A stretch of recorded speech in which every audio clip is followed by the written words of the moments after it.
Bonjour à tous, le dernier point de Ici tout commence. Notre actualité du jour se concentrera sur Ici tout commence, spoiler. Marc a retrouvé David dans des circonstances très tragiques. Deva, Katy Pakianeton, n'a pas eu de nouvelles de David, Liam Hellman, depuis vendredi. Le garçon est parti seul après le défi du road trip. Il a délibérément emprunté un autre chemin vers la forêt. Il a également laissé tomber une boîte de pilules prescrites par un addictologue pour lutter contre son alcoolisme. Deva craignait donc de ne pas avoir de nouvelles de lui. Elle a appelé la police, mais David était un adulte donc il ne pouvait rien faire. Jasmine, Zoe Sévérin, tente de la calmer. Les étudiants ont ensuite été convoqués dans l'amphi pour annoncer le marathon culinaire, symbolisant la fin du module. 4 binômes élèves, enseignants s'affronteront pendant 24 heures. Clotilde raconte la situation de David et Deva comprend qu'il a un problème d'alcool. Elle se sentait coupable et abasourdie. De son côté, Marc décide de ne pas prévenir Antoine, Frédéric Diffenthal. Il ne voulait pas rendre public le problème d'alcool de David, par respect pour lui. Le roi a supposé que l'étudiant voulait tester la même méthode que lui pour l'auto-sevrage à l'extérieur. Il convainc Clotilde de le laisser partir retrouver David. Marc a trouvé le jeune homme dans le désert. David a admis s'être isolé pour sevrer. Il pense que c'est le bon moment pour lui et Deva car il veut être un homme fort en qui elle peut avoir confiance. Il pensait que le pire était derrière lui, mais Marc l'en empêcha. Cela dit, il est confiant et pense que les étudiants sont sur la bonne voie.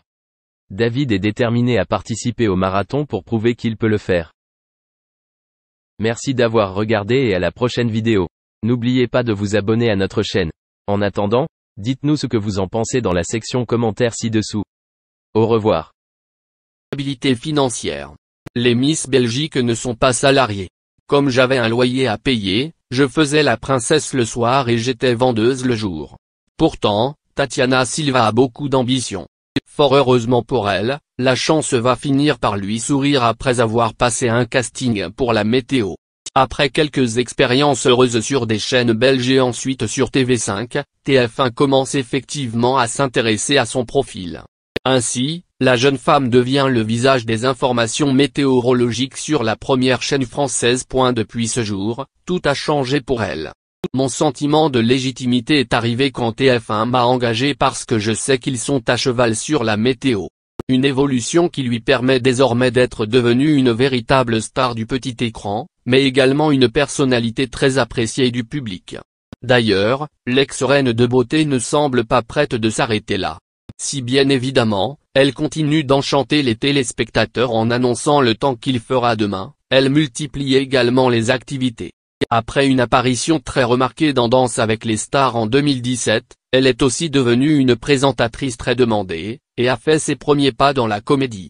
L'année dernière, elle interprétait ainsi le rôle d'une coach sportive dans la série à succès Joséphine, Ange Gardien. En tout cas, cet entretien accordé à Téléstar permet de découvrir Tatiana Silva sous un nouveau jour. Tout à fait lucide, elle nous rappelle ainsi que la beauté n'est pas tout. D'ailleurs, comme elle l'affirme, son physique l'a parfois désavantagée. Une jeune femme qui a également connu un grand nombre de difficultés et qui a traversé de nombreuses épreuves. Face aux journalistes ce lundi 20 septembre 2021, Tatiana Silva se souvient effectivement que certaines fins de mois étaient pour le moins tendues.